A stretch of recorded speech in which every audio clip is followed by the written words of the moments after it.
I've read some of the Twilight series. I haven't read the series in its entirety, I will admit that. I think Twilight has affected modern genres to a degree. I think anything as popular as it was, as in terms of book sales and attention, is going to affect its contemporary genres.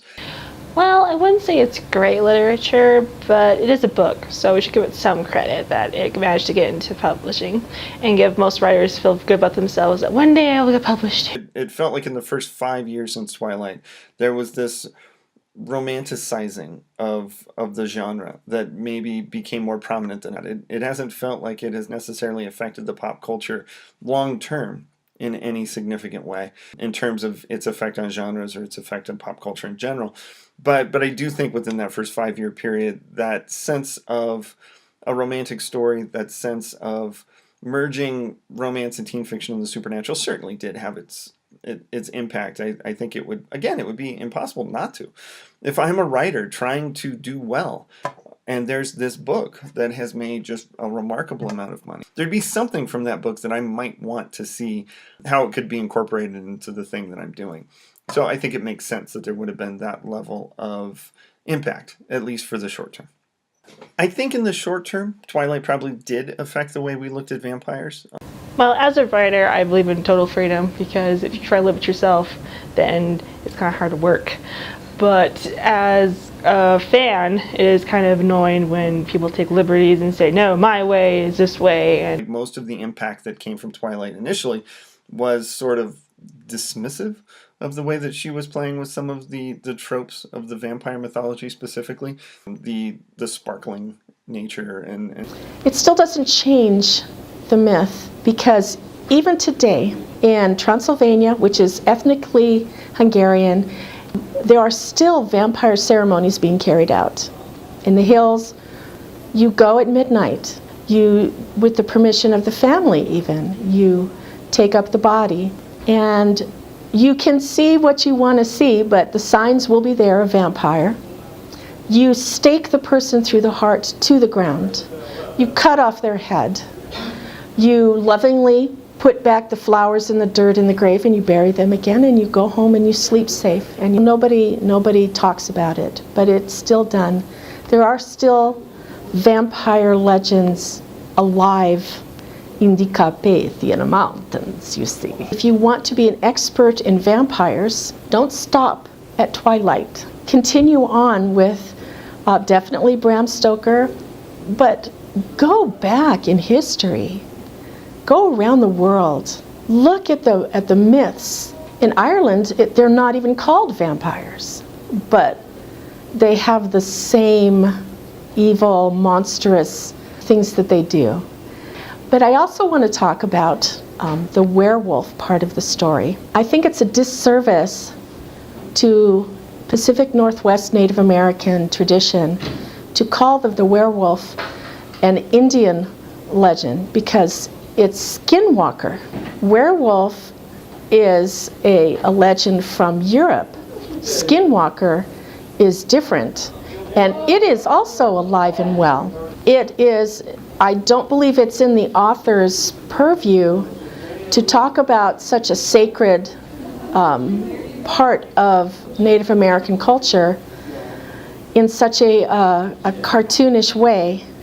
I think changing mythical creatures in storytelling and fiction and other forms of media, I don't know if I'd say it either destroys or preserves. I think it's necessary, it's natural. So if I had to lean toward either of those options, I would say it preserves. Vampires appear throughout the world, especially in Europe, and they have a lot of the basic universal qualities of a vampire. And even through time, those qualities have remained steady.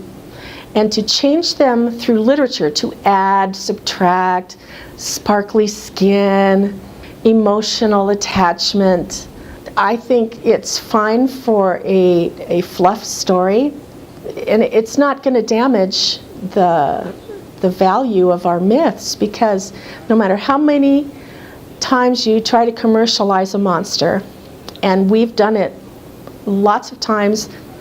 The Halloween costume is a prime example of the witch, the vampire, the ghost.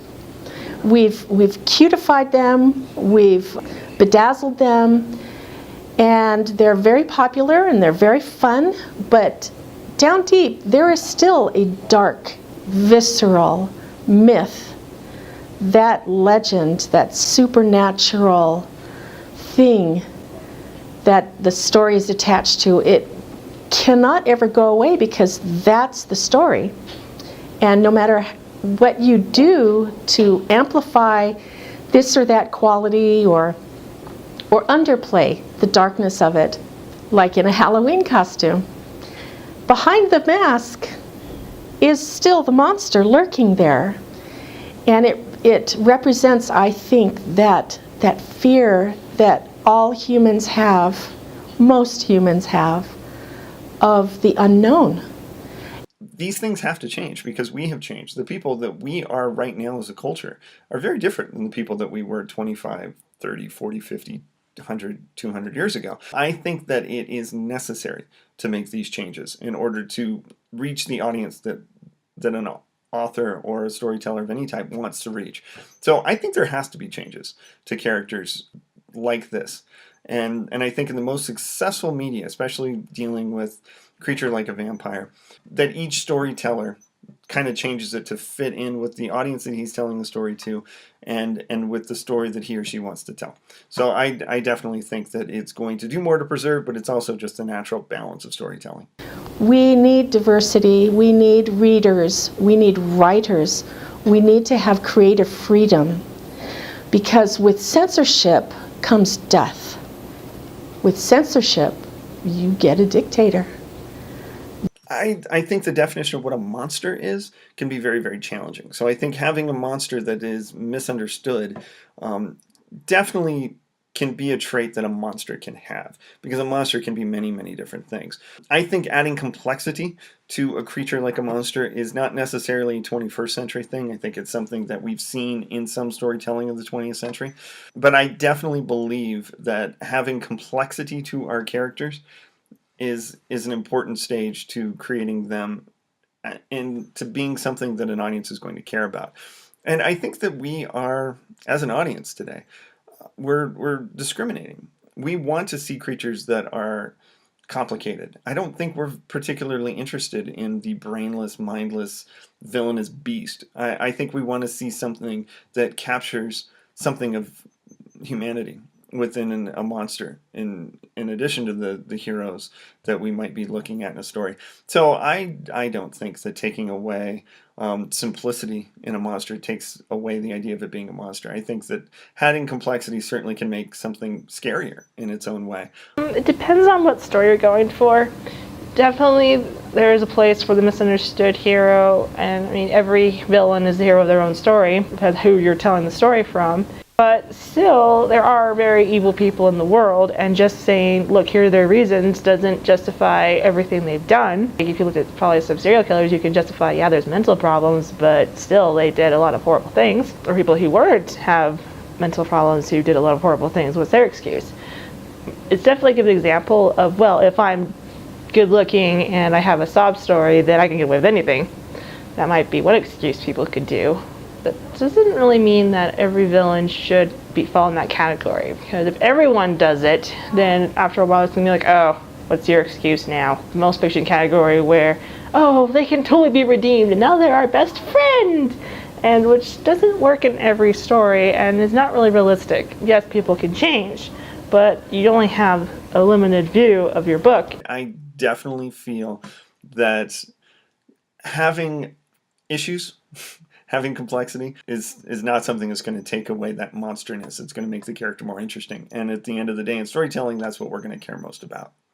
Even though they're misunderstood and we have come a closer step to them through this story as incorporating them into our community, they are still an other. But because we've taken this step to incorporate them more, because they're misunderstood, we're getting to know them better, I think that's a monumental piece of this book. This story shows that there's a yearning in the 21st century to include much more diverse peoples into our mainstream community. And this book, subconsciously or not, has taken that step.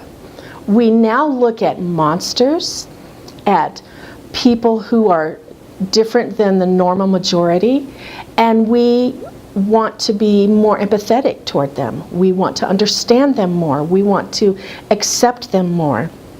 Forgive them for their monstrous appearance or behaviors. So in that sense, they may still be monsters, but we've taken the step to make them included into our community, which lessens their monstrous effect on us. Someone who is a monster still has a basic nature. So it's very difficult to say if we can look at vampires and werewolves, etc., want them to marry us, you know. I still believe that we still need to have a binary. No matter how enlightened we are and how many steps we take, we still live in that type of a basic gut reaction world that there is us and them. I think that what Twilight did was tell a very, very successful story based on its devotion to its fans at the time that connected with a lot of people. It's also something that maybe represented the peak of vampire and werewolf fiction or entertainment at that time. And maybe there hasn't been as much of it as there could have been.